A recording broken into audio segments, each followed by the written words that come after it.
And again, every Monday night, 8 p.m. Eastern Standard Time, we do it right here live on Twitch. Don't forget to follow us if you're not following already. Skin, I wanted to see, what are they saying in the chat room? I'm reading something Mrs. September's talking about underground versus mixtapes. What's he talking about? No, so we're just kind of just having like a discussion as far as like, the different eras. You know how we always say like the timelines, the different eras. So we're just kind of just discussing just about like that 96 era when it kind of split, right? And then also with like the sound bombing, lyricist lounge, that raucous kind of pre-era, right? It was kind of like that was underground, right? And that was, you had the artists associated with that. But then you also kind of had, which I think you and I discussed a long time ago, of artists like Core Mega and all these type of different street cats that they weren't necessarily mainstream, but they had affiliation with the mainstream, but they weren't, but they were still on a street level, like Graph, right? So like they were still street, but they weren't backpack underground. They were kind of like street underground, which to me, so it's like there was two different versions of underground. It's yes, it was lyrical things. Yeah. Yes, street. Yes, because the Graph crowd, right? They might not necessarily be going to the sound bombing. You know what I'm saying? And it's okay, but that was just the kind of the split with the underground scene. So that's kind of what we're discussing in the chat real quick. That's bad interesting. What's also interesting too is that the street version that we're talking about was still lyrical, though. Right, correct. Yeah, sure. So like, sure. You could say that about Graph people, fans, right? Not going to lyrical lounge, but it's also like, but Graph is kind of nice.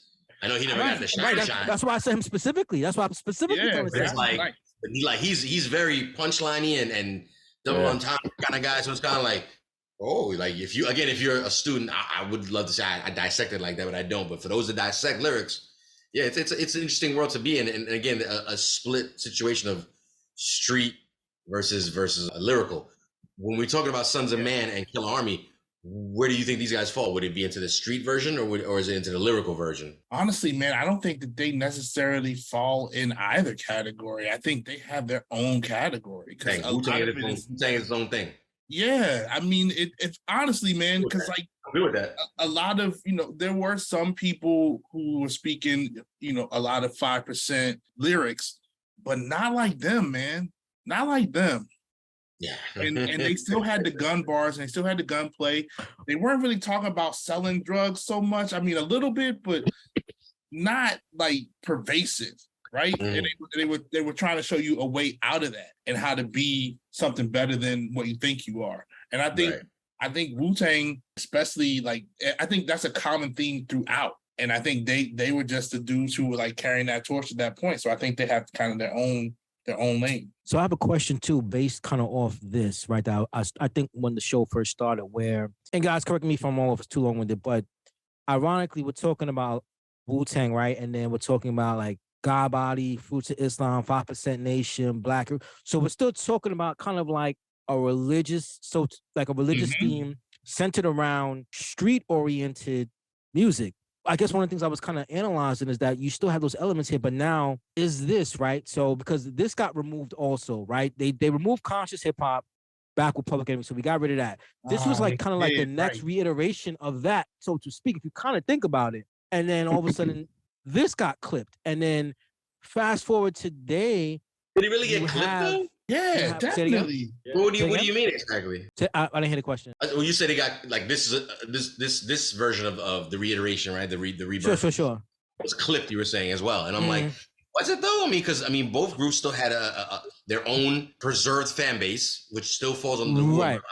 Right. But there's a legitimate fan base for both. A lot of them released individual projects on their own. Sure. Still maintained the group, and then still had a bunch of other albums that are still under the group name. There's still a bunch of Sons of Man albums, and there's still a bunch of Killer Army albums. So it's like, and let's be clear, even down to the very first album, were they really ever going to get any kind of radio or video play? No. Well, I guess the totality of the overall of my question was, to me, this was still an era where it was still kind of in that, well, yes, they may have not gotten radio play or all these type of things, but we look at the reflection of music today, and we can see how music is just completely out of pocket. Absolutely. You know what I mean? Yeah, you're right. Like completely out of control. Right. Absolutely. You know what I mean? Not to say there weren't those elements back then, but it is completely out of control No, now. you're 1,000% correct, and I think that's what made Wu-Tang was for the simple fact that it was all of that 5% street knowledge, lyrical shit.